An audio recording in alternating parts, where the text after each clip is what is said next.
Hi, my name is Taylor Cowan, and I'm here with two legends from the 1966 state champion football team, Mr. Gary Sides and Mr. Donald Dawson. What position did you play, Mr. Dawson? Offensive and defensive end. Sweet. And Mr. Sides? I was a fullback that year. And a fullback. Mm-hmm. That's sweet. So, kind of going into this week here at Central High School, we have been cultivating spirit in many different ways, from painted signs, and we have Dome Week going on. We're celebrating with spirit shirts and lunchtime pep rallies coming up. Tell me a little bit about the week of y'all state championship week. Headed into that week, what did the school spirit look like? Is there anything special that y'all did to celebrate?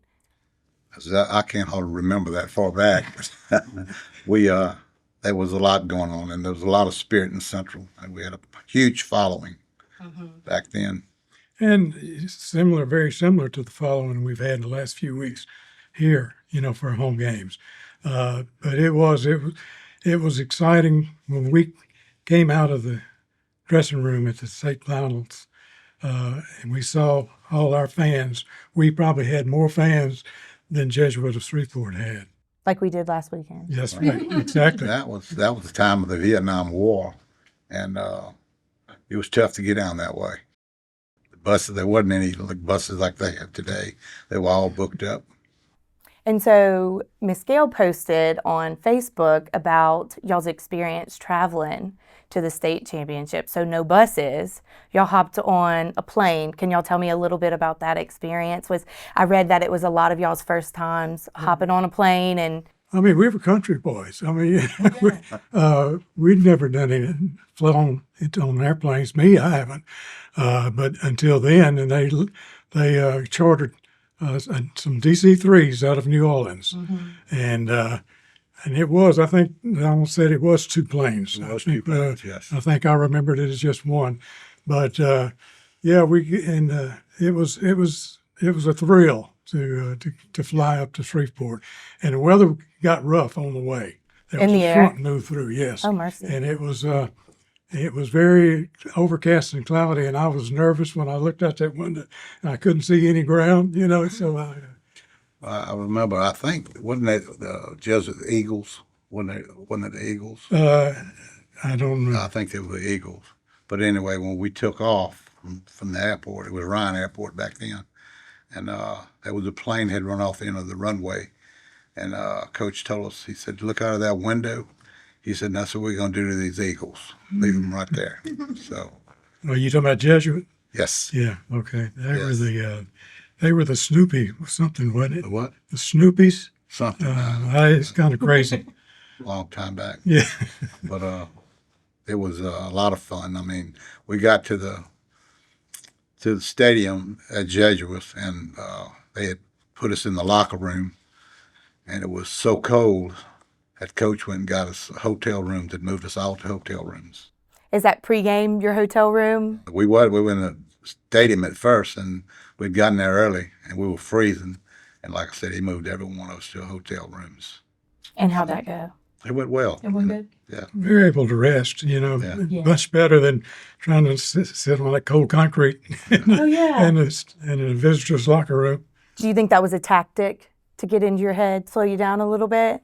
Or was that just the times back then? All's fair in love and war, That's true.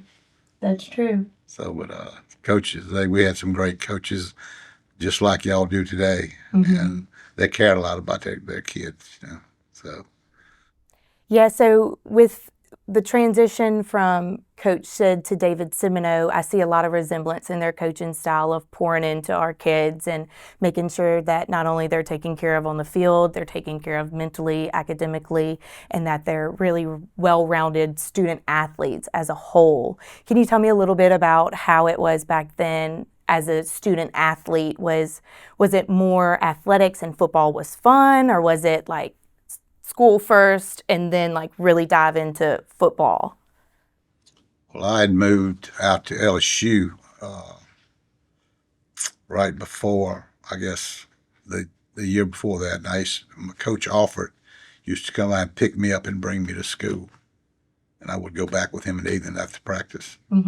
So Coach Smith was a wonderful coach to me. I thought he was, and kind of a strange thing.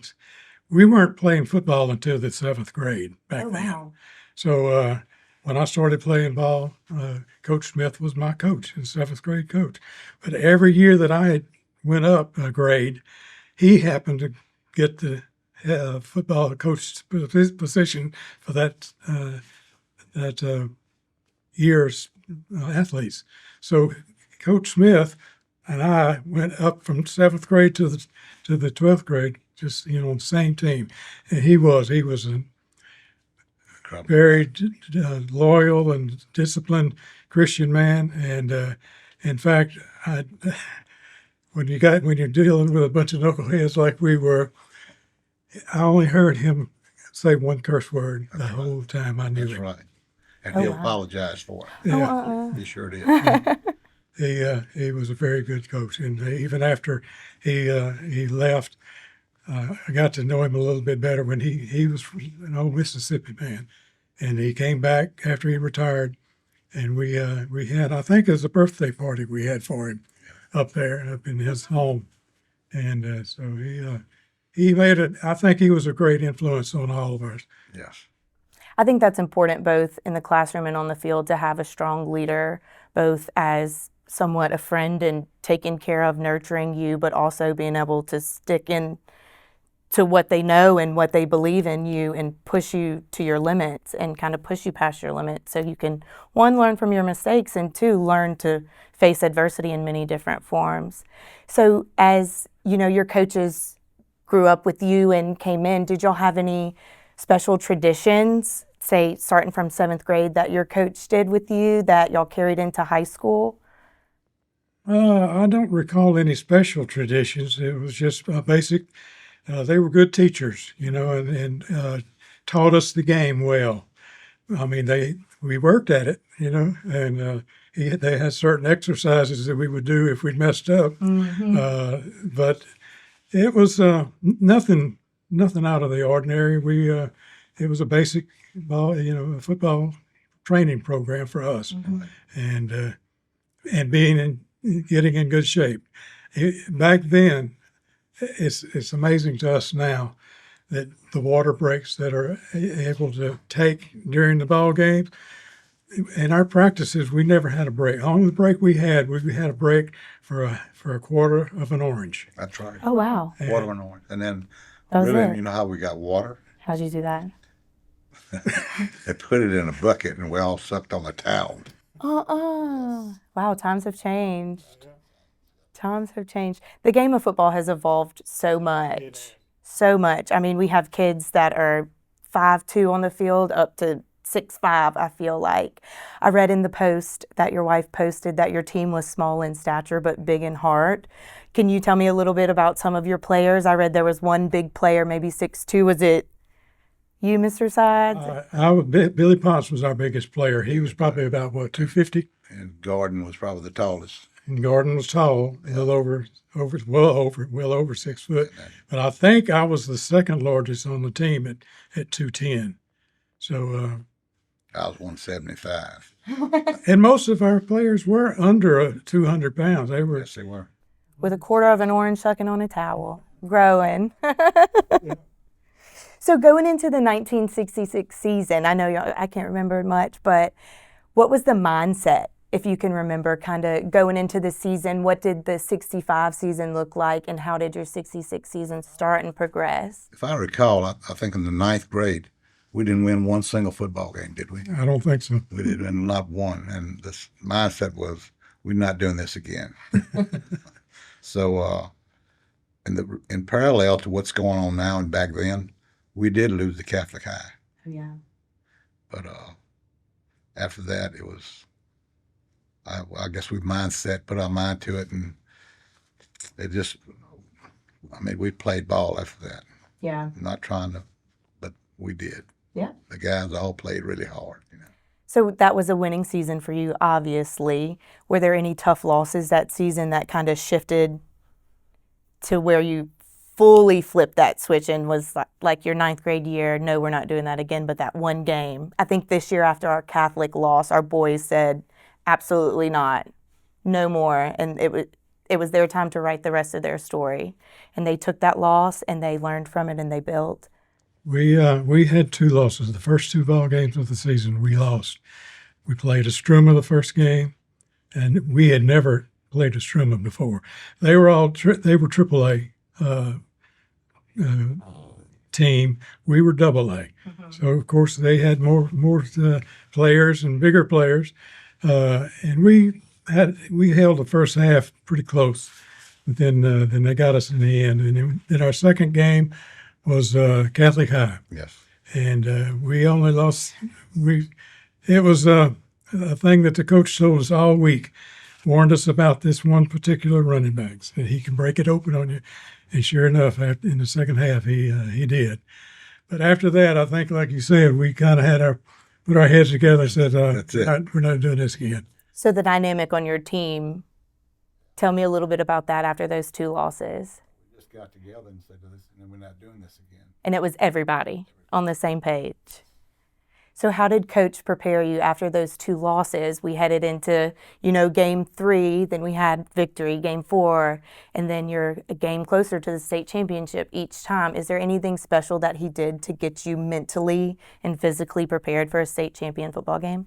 All those guys always, they pushed us to try to do better. And that was kind of the name of the game, So, but I don't recall anything in particular. I remember we used to run up in there. We used to at the old behind the old stadium. That was our practice field, and I can remember when we used to run sprint at the end of practice, and everybody had to make it, and we would grab the guys that couldn't make it, and we'd grab them and drag them with us.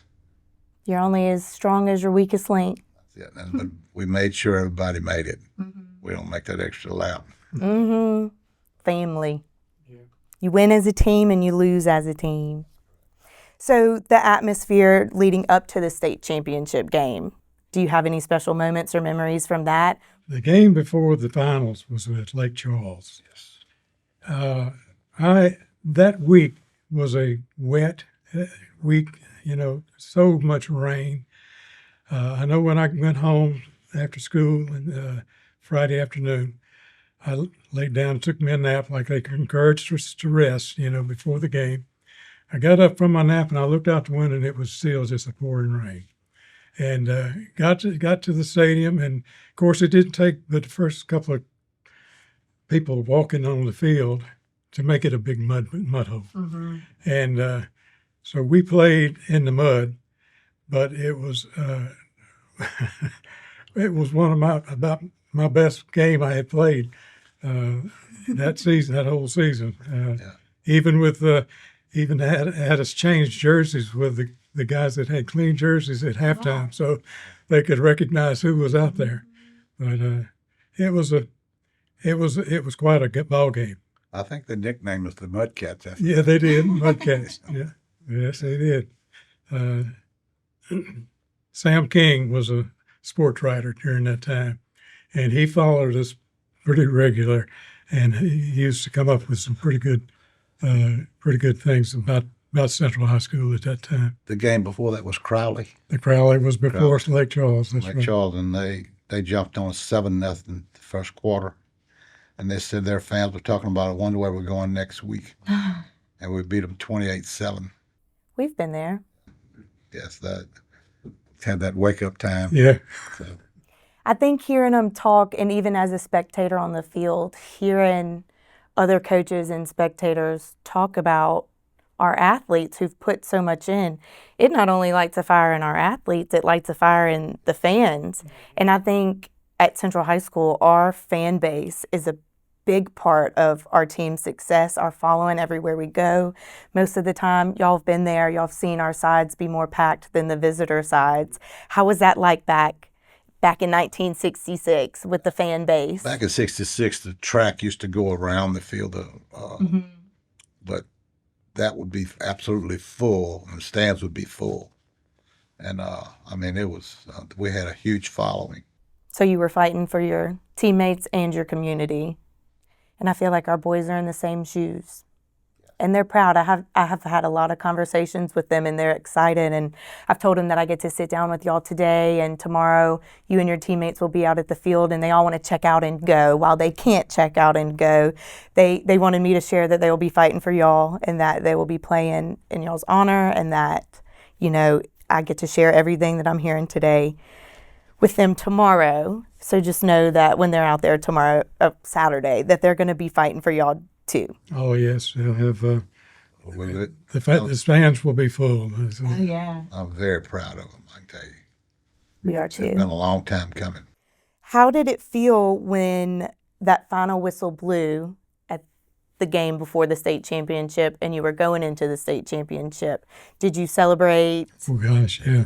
Did yeah. What did that our celebration look like? Our locker room was a mess. Yes, I mean, a muddy mess with the Mudcats. And everybody was hugging each other. And I think there's a picture that was in the paper of Kenneth Browning and I hugging, you know, and but it was just, we were just ready to go. Right. We were ready to get next week and bring that championship home. And Yes. it was a heck of a game. So now let's fast forward into the state championship game. Tell me a little bit about that and your thoughts and feelings and emotions and crowd and a little bit about how the game went. Were we ahead? Were we losing? I remember we almost got behind one time.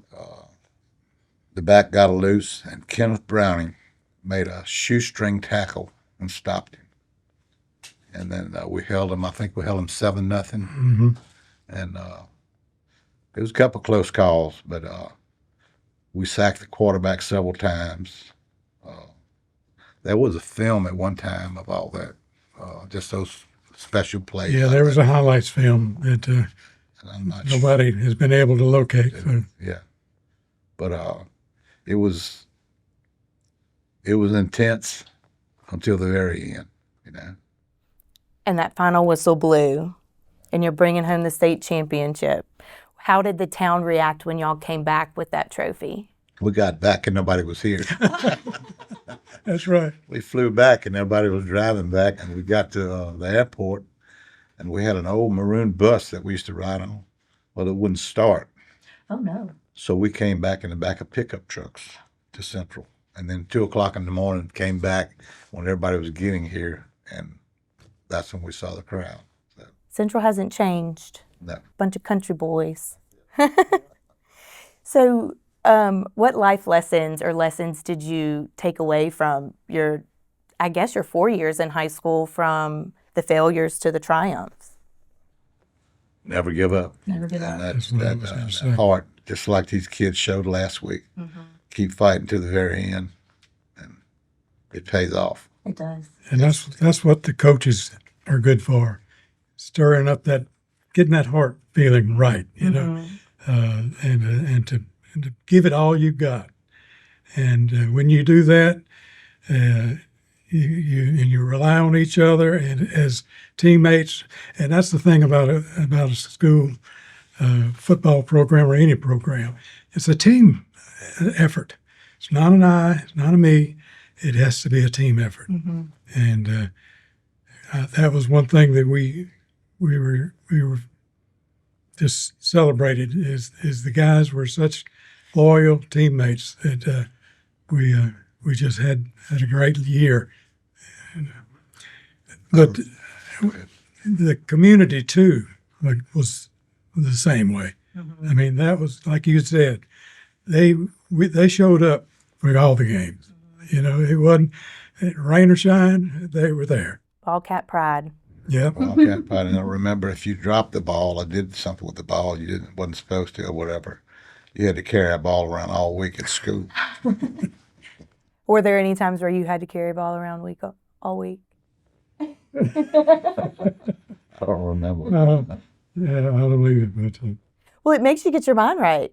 You know, you've got that ball is on your mind all week. You go into a game Friday night, and the only thing that you're thinking about is your team and that ball. You know, what can you do? and a lot of these, you know, the teammates. Central used to be grades 1 through 12, right here on this corner, right? Well, not this corner, but the corner at Hooper and Sullivan Road. It took up the school buildings, took up the whole, and the football stadium took up the whole lot there. It was just so good that you've got that. You had boys that came up from the first grade all the way to the 12th grade, and we were all together for 12 years like that. Mm-hmm. And so you built those relationships, and you built that camaraderie in what we were doing. Didn't matter if it was football or sports, or if it was some of the clubs in school. We enjoyed it. Enjoyed the fellowship with each other, and getting to know good friends from that. Yeah. So it was a great experience. Mm-hmm. So if you could go back and relive one moment from that season, what would it be? Replay Catholic. Yeah. One moment. I didn't. Let me think on that one just a minute. There's so many moments that would like do-overs. I know I fumbled the ball a few times and wasn't able to. The way they strip the ball nowadays, I don't know how they can hold on to it. But I guess the moment is after the Lake Charles game. It was such a. They were, and they kind of trashed our facilities after the game, and wouldn't shake hands with us, after the game. So it was. I'm like Donald. It's kind of that. Yes. Look back at that. Look back and thinking, I think once the whistle blew, I can remember one particular thing, taking my helmet off, thinking, well, this is it. It's over with. And walking towards our fans. Yeah. So it was quite a moment. Yeah. So, and hopefully we do that next week or this Saturday. So win or lose, they're still a championship team. Absolutely. They are.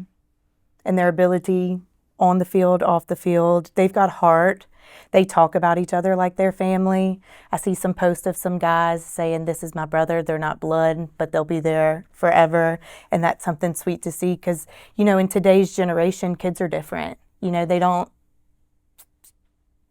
look at things as the bigger picture or the long-term things. It's always quick and fast. And for our guys to say, like, this is not blood, but this is family, and family is forever. That's something that I think is truly special for our boys.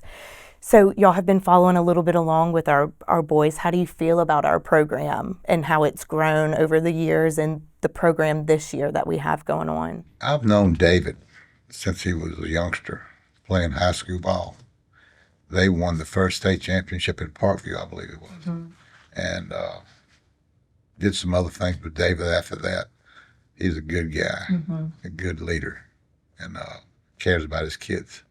So they've got a good shot. We're lucky to have him. Dang right. That's for sure.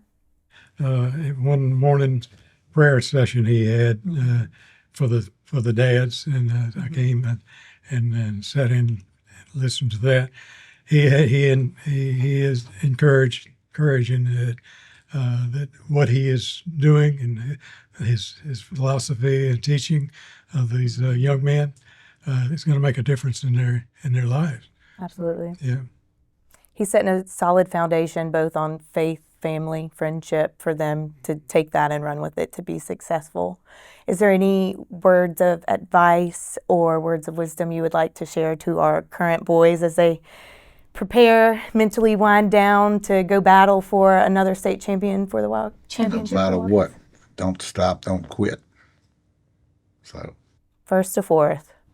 That's it. Push forward, and that's what they did last week. Mm-hmm.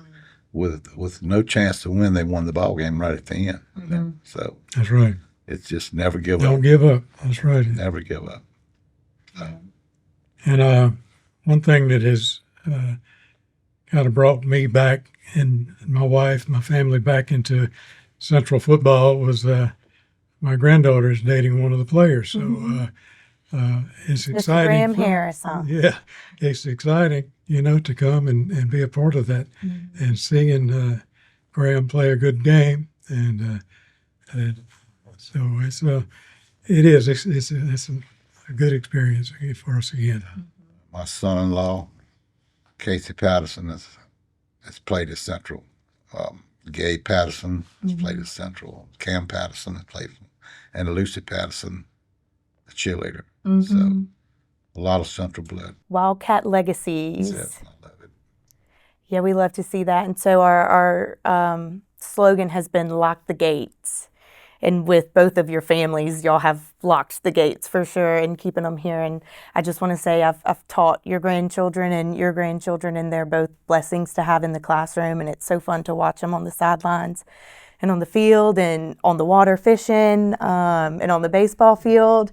So it's really cool to see the legacies that y'all have left behind and the heart and the passion that they have today, and to hear the heart and passion that y'all have had, in your time at Central High School too. So, with that being said, we're going to go ahead and wrap it up. Can we get one good Go Wildcats for our boys? Go Wildcats!